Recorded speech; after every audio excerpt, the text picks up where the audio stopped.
Good morning everyone. हम कर रहे थे हिस्ट्री का चैप्टर 2 और उसमें हम क्या कर रहे थे, फरवरी रिवॉल्यूशन समझ रहे थे। फरवरी रिवॉल्यूशन में हमने क्या देखा था कि फरवरी रिवॉल्यूशन जब हुआ था तो मोनार्की पूरे तरीके से रशिया में से हट चुकी थी। क्या हुआ था इसमें, तो एक रिवर हुआ करती थी नेवा, जिसके राइट साइड गरीब लोग रहते थे और लेफ़्ट साइड अमीर लोग रहा करते थे।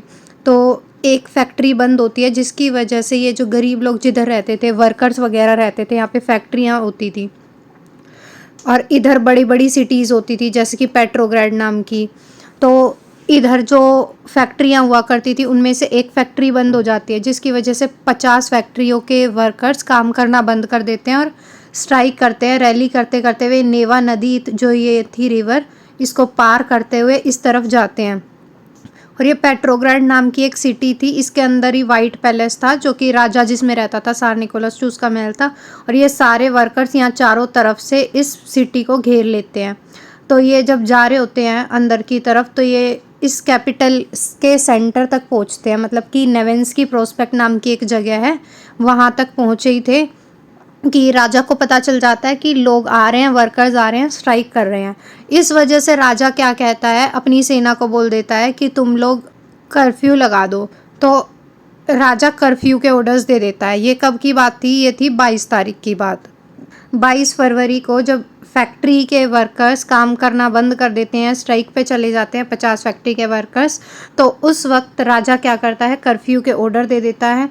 और 24 और 25 को भी ये लोग जो 22 को स्ट्राइक करने आए थे, क्योंकि कर्फ्यू लग गया था तो 22 तारीख को ये कुछ कर नहीं पाए, तो 24 को ये लोग फिर से आते हैं, 25 को फिर से आते हैं। पर 25 को एक और चीज़ हो जाती है। 25 तारीख को जो डूमा बनी हुई थी, मतलब एक पार्लियामेंट बनी हुई थी रशिया के अंदर, उसको हटाकर बिल्कुल पूरी तरीके से अब राजा का ही रूल चलने वाला था। तो 25 तारीख को डूमा को सस्पेंड कर दिया। अब जो लोग डूमा के मेंबर्स थे, मतलब जो पॉलिटिशियंस थे, अब वो भी क्या हो जाएंगे, वर्कर्स के साथ हो जाएंगे, क्योंकि डूमा को हटा दिया गया है, डूमा को सस्पेंड कर दिया गया था राजा के द्वारा। तो अब 26 तारीख को जब रैली होती है तो उसमें लोगों को और ज़्यादा गुस्सा होता है, लोगों के अंदर आक्रोश होता है। और 27 तारीख को वे जो वर्कर्स थे, जो उनकी रैली थी, पूरी जाके पुलिस हेडक्वार्टर्स पे हमला कर देती है और डिमांड करती है bread, wages, better hours and democracy की, क्योंकि उनको ज़्यादा घंटे काम कराए जाते थे, तो इसलिए वो चाहते थे कि बेटर आवर्स हो, मतलब कम घंटे हमसे काम कराया जाए वर्कर्स से। वेजेस कम होती थी जिसकी वजह से वे लोग चाहते थे कि वेजेस बढ़ाई जाए। खाने की कमी हुआ करती थी जिसकी वजह से वे चाहते थे कि हमें अनाज मिले पूरे तरीके से, हम भूखे ना सोएं। और डेमोक्रेसी चाहते थे क्योंकि डूमा को भी सस्पेंड कर दिया गया था और राजा की चलती थी ज़्यादातर। तो 27 तारीख को जब ये सब कुछ चल रहा था तो इतना सब कुछ लोगों में गुस्सा देख के राजा अपनी सेना को बोलता है, सार निकोलस II, कि तुम जाओ, अपनी सेना को बोलता है, और इन लोगों पर अटैक करो। पर वो जो सार निकोलस II के सेना थी खुद की, वो मना कर देती है और उसी के अगेंस्ट खड़ी हो जाती है, सार निकोलस II राजा के अगेंस्ट। तो वो लोग मना कर देते हैं सेना कि हम लोग नहीं लड़ रहे, क्योंकि सेना को भी समझ में आ रहा था कि जब वे लड़ाई कर रहे हैं, वर्ल्ड वॉर में लड़ रहे हैं, लोगों पे अटैक कर रहे हैं, तो इनमें सारा का सारा नुकसान तो सेना का ही हो रहा है, राजा का तो कोई नुकसान हो ही नहीं रहा। मर रहे हैं तो वो यही लोग मर रहे हैं। तो इस वजह से ये लोग मना कर देते हैं अटैक करने के लिए। और ये लोग, जो ये सेना थी जिनको हम सोल्जर्स बोलते हैं, सोल्जर्स, ये उन स्ट्राइकिंग वर्कर्स के साथ मिल जाते हैं। जो लोग वर्कर्स आए थे दूसरी तरफ से स्ट्राइक करने के लिए, फैक्ट्री के वर्कर्स, उनके साथ मिल जाते हैं और एक ग्रुप बना लेते हैं जिनको बोलते हैं सोवियत। और ये सोवियत पेट्रोग्राड नाम की एक सिटी थी उसमें बनी थी। इसको पेट्रोग्राड सोवियत इसीलिए कहा जाता है, ठीक है। इस पेट्रोग्राड सोवियत के कौन कौन मेंबर होते थे, सोल्जर्स और वर्कर्स। अब इन सोल्जर्स और वर्कर्स के साथ वो जो डूमा थी जिसको हटा दिया गया था, मतलब पार्लियामेंट के जो भी मेंबर्स थे, उस पार्लियामेंट के डूमा के जो लीडर्स मेंबर्स थे, वो भी इस पेट्रोग्राड सोवियत को ज्वाइन कर लेते हैं। तो क्या बनता है, पेट्रोग्राड सोवियत और डूमा के लीडर्स। इन सोवियत के लीडर्स और डूमा के लीडर्स मिलकर एक प्रोविजनल गवर्नमेंट बना लेते हैं, मतलब जब तक एक सरकार नहीं बनती एक टेम्परेरी सरकार बना देते हैं और कंट्री को चलाते हैं। और जब अब सरकार बनेगी तो वो यूनिवर्सल एडल्ट सफरेज के थ्रू बनने वाली थी। यूनिवर्सल एडल्ट सफरेज का क्या मतलब होता है? यूनिवर्सल एडल्ट सफरेज का मतलब होता है कि मतलब सभी लोग 18 साल से बड़े जो हैं वे लोग वोट करेंगे, चाहे फिर वो गरीब है, अमीर है, मेन है, विमेन है, सब लोग वोट कर सकते हैं और अपने लिए सरकार चुन सकते हैं।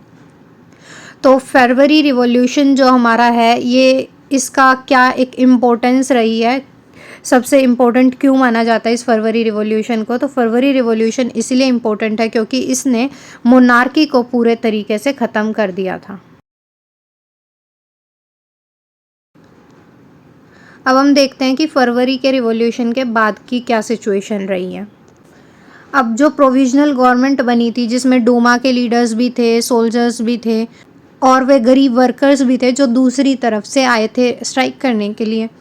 तो अब किसकी चलेगी? डूमा के जो लीडर्स होते थे, जो पहले से ही काफ़ी ज़्यादा इन्फ्लुएंशियल पर्सनैलिटीज़ थी, उन्हीं की चला करती थी। जैसे कि आर्मी के ऑफिशियल्स की चलती थी, जो बड़े बड़े लैंड ओनर्स होते थे, मतलब ज़मीनों के मालिक होते थे, बड़ी बड़ी ज़मीनों के, या बड़े बड़े इंडस्ट्रियलिस्ट होते थे, उन्हीं की ही चला करती थी इस प्रोविजनल गवर्नमेंट में। बट फिर भी काफ़ी कुछ हुआ भी था, जैसे कि रिस्ट्रिक्शंस जो पब्लिक मीटिंग्स पर होती थी या कोई पब्लिक एसोसिएशन, पब्लिक ग्रुप बनाने पे होती थी, कोई पब्लिक में मीटिंग कर रहे हैं उस पर रेस्ट्रिक्शंस होती थी, उन रेस्ट्रिक्शंस को रिमूव कर दिया गया था। अब कोई रेस्ट्रिक्शन नहीं थी ऐसी।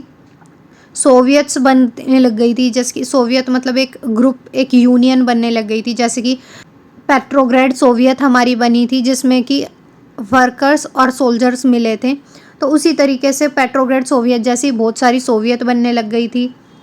इन April 1917 Bolshevik leader Vladimir Lenin return to Russia from his exile. इसका क्या मतलब है? बोल्शेविक क्या है? बोल्शेविक एक पार्टी थी, जैसे कि हमने देखा था कि 1903 के अंदर दो पार्ट्स में जो रशियन वर्कर्स पार्टी थी वो डिवाइड हुई थी। एक तरफ थी बोल्शेविक्स और दूसरी तरफ थी मेंशेविक्स।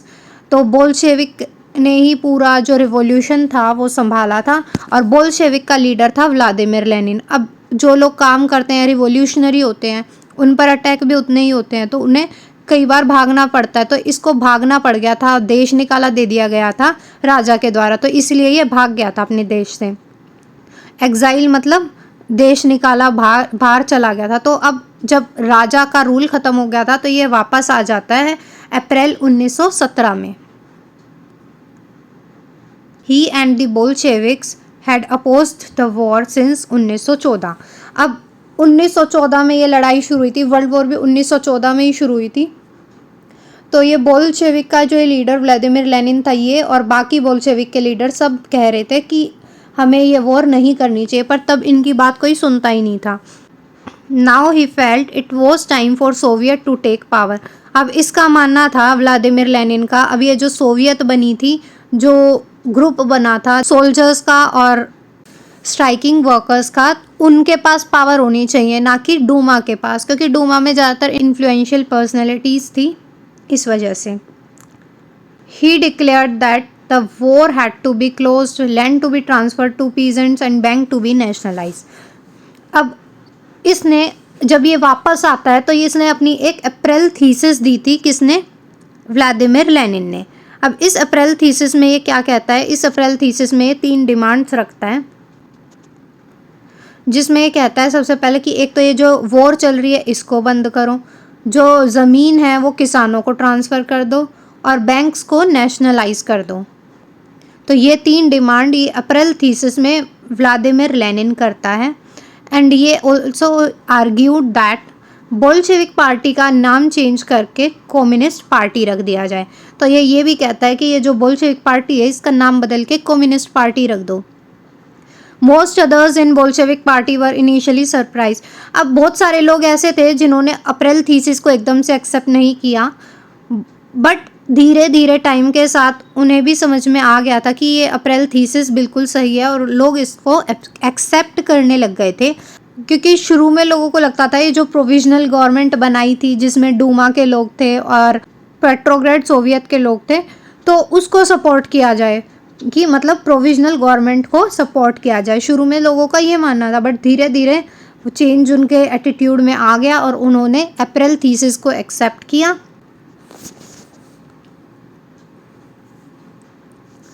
Through the summer the workers movement spread. अब जैसे जो हमारा फरवरी रिवॉल्यूशन हुआ वो विंटर्स के टाइम पे हुआ, अब समर आ चुकी थी और अभी भी मूवमेंट्स चले जा रही थी वर्कर्स की, जैसे कि फैक्ट्री कमेटीज़ बन रही थी, सोल्जर्स कमेटीज़ बन रही थी। तो इन लोगों का क्या मानना था, ये क्या चाह रहे थे? फैक्ट्री कमेटी थी वो अपने लिए आवाज़ उठाती थी कि जो फैक्ट्री के मालिक है वो किस तरीके से फैक्ट्री को चला रहे हैं। ट्रेड यूनियंस और ज़्यादा बढ़ती जा रही थी। सोल्जर्स कमेटी आर्मी में बन गई थी। All Russia Congress of Soviet नाम की एक मीटिंग होती है, all Russian Congress of Soviets की, उसमें 500 ग्रुप्स के रिप्रेजेंटेटिव्स जाते हैं अटेंड करने के लिए इस all Russian Congress of Soviet नाम की मीटिंग में। अब जैसे जैसे प्रोविजनल गवर्नमेंट देख रही थी कि ये यूनियन तो बहुत सारी बन गई हैं, ये सोवियत तो बहुत सारे बन गए हैं, अब ये ऐसे ही चलता रहा तो बोल्शेविक की पार्टी जो है वो और ज़्यादा ग्रो होगी, लेनिन के पास ज़्यादा पावर आएगी, तो इससे हमारा नुकसान होगा और प्रोविजनल गवर्नमेंट ख़त्म हो जाएगी। क्योंकि जो व्लादिमीर लेनिन और बोल्शेविक्स थे वे चाहते थे कि ये प्रोविजनल गवर्नमेंट हट जाए और सारी पावर सिर्फ सोवियत के पास आ जाए। तो अब ये प्रोविजनल गवर्नमेंट के जो लोग हुआ करते थे अब ये एक्शन लेना स्टार्ट कर देते हैं बोल्शेविक के अगेंस्ट, मतलब कि अब ये बोल्शेविक पार्टी को दबाने की कोशिश करेंगे। तो it resisted attempt by workers to run factories. अब ये कोशिश कर रहे थे कि जो ये वर्कर्स ये यूनियन चलाते हैं इनको पकड़ लिया जाए, इनकी फैक्ट्रियों को बंद करा दिया जाए, इनके जो लीडर्स हैं सोवियट्स के उनको अरेस्ट कर लिया जाए। पॉपुलर डेमोन्स्ट्रेशन, एक जुलाई 1917 के अंदर एक डेमोन्स्ट्रेशन, एक रैली चल रही थी पीसफुली बोल्शेविक्स लोगों के द्वारा, उसको ये दबा देते हैं, उसमें गोलीबारी चलवा देते हैं, जिसकी वजह से दोबारा से व्लादिमीर लेनिन, अभी तो वो पहले ही भाग के आया था वापस, तो उसे फिर से अंडरग्राउंड होना पड़ जाता है। Meanwhile in the countryside peasants and their socialist revolutionary leaders. अब किसान जो थे गांव की साइड में अगर हम देखें तो किसान और उनकी जो पार्टी थी सोशलिस्ट रिवोल्यूशनरी पार्टी, उनके लीडर्स वे भी अपने लिए आवाज़ उठा रहे थे। उन्होंने लैंड कमेटीज़ बनाई हुई थी अपना सब कुछ हैंडल करने के लिए, क्योंकि वो भी चाहते थे जो ज़मीन है वो पीजेंट्स के हाथ में आ जाए, तो वो अपनी आवाज़ उठा रहे थे। इसके बाद आता है द रिवॉल्यूशन ऑफ अक्टूबर 1917। 1917 का जो अक्टूबर रिवॉल्यूशन है इसी को ही रशियन रिवॉल्यूशन के नाम से भी जाना जाता है। अब जिस तरीके से प्रोविजनल गवर्नमेंट और बोल्शेविक पार्टी के लोगों के बीच में ये लड़ाई, एक जंग चालू हो गई थी, क्योंकि लेनिन का एक डर ये था कि ये जो प्रोविजनल गवर्नमेंट है कहीं ना कहीं ये डिक्टेटरशिप वापस से इस्टेब्लिश करने वाली है। डिक्टेटरशिप मतलब तानाशाही, मतलब कि एक ही पार्टी का अपना ही रूल चलाएंगे, किसी को कोई आज़ादी नहीं देंगे, इस तरीके से चलने वाली है। तो सितंबर आते आते लेनिन अब सरकार के अगेंस्ट आवाज़ उठाना शुरू कर देता है, क्योंकि उसने देख लिया था कि प्रोविजनल गवर्नमेंट के लोग बोल्शेविक की पार्टी को और जितने भी ग्रुप्स बने हुए थे उन सबको दबाने की कोशिश कर रहे थे। तो बोल्शेविक के जितने भी सपोर्टर्स आर्मी में थे, सोवियत में थे, फैक्ट्रीज में थे, वे सब इकट्ठे हो जाते हैं और 16 अक्टूबर 1917 को लेनिन उन सभी लोगों को मना लेता है कि हम मिलके पावर को प्रोविजनल गवर्नमेंट से अपने हाथ में ले लेंगे। अब पावर पेट्रोग्रेड सोवियत के पास रहेगी और बोल्शेविक पार्टी के पास। उसके लिए हमें एक कमेटी बनानी पड़ेगी, मिलिट्री रिवॉल्यूशनरी नाम की एक कमेटी बनाते हैं जो कि जिसमें ये सब कुछ डिस्कस करते हैं और एक प्लान बनाते हैं कि किस तरीके से हमें सब कुछ रिवॉल्यूशन को चलाना है। ये किसके अंडर बनी थी? लियोन ट्रोट्स्की के अंडर ये पार्टी चलती है। And the uprising began on 24 October. 24 अक्टूबर को ये युद्ध, एक तरीके से रिवॉल्यूशन शुरू हो जाता है। पीएम जो था केरेंस्की, पीएम केरेंस्की कौन था? ये प्रोविजनल गवर्नमेंट जो बनी हुई थी, सरकार बनी हुई थी, उसका ये पीएम था। तो प्रोविजनल गवर्नमेंट के पीएम का नाम था केरेंस्की। अब उसने ये भाप लिया था कि कुछ ना कुछ तो चल रहा है, तो जैसे ही वे अपने युद्ध शुरू करते हैं, अपनी लड़ाई शुरू करते हैं बोल्शेविक पार्टी वाले लोग, उसी तरीके से जो पीएम केरेंस्की था वो भी अपनी सेना को भेज देता है कि तुम जाकर देखो कि व्लादिमीर लेनिन और बोल्शेविक पार्टी क्या कर रही है हमारे अगेंस्ट। तो at dawn military men loyal to the government, अब जो मिलिट्री मैन गवर्नमेंट के साथ मिले हुए थे, जो कि बोल्शेविक पार्टी के साथ नहीं थे, तो वे लोग क्या करते हैं, वे लोग बोल्शेविक के न्यूज़पेपर्स की जो बिल्डिंग थी उनको जब्त कर लेते हैं, सीज कर लेते हैं, मतलब पूरी तरीके से उन पर कब्जा जमा लेते हैं। कुछ लोगों को विंटर पैलेस को प्रोटेक्ट करने के लिए भेज दिया गया था, विंटर पैलेस जहाँ पर वो राजा रहा करता था। टेलीग्राफ ऑफिसेस, टेलीफोन के ऑफिसेस जो हुआ करते थे उनको प्रोटेक्ट करने के लिए भेज दिया गया था। और इसी का ही रिस्पॉन्स देते हुए तेजी से मिलिट्री रिवॉल्यूशनरी कमेटी भी अब शांत तो बैठने नहीं वाली थी, तो मिलिट्री रिवॉल्यूशनरी कमेटी क्या करती है, गवर्नमेंट ऑफिसेस पर हमला कर देती है, उनको जो भी उधर डॉक्यूमेंट्स होते हैं उनको अपने कब्जे में ले लेती है, बड़े बड़े मिनिस्टर्स को अरेस्ट करना शुरू कर देती है। लेट इन द डे वो शिप अरोरा से वो विंटर पैलेस पर अटैक करते हैं and took over various military points, बहुत सारे मिलिट्री पॉइंट्स पर वो अपना कब्जा कर लेते हैं।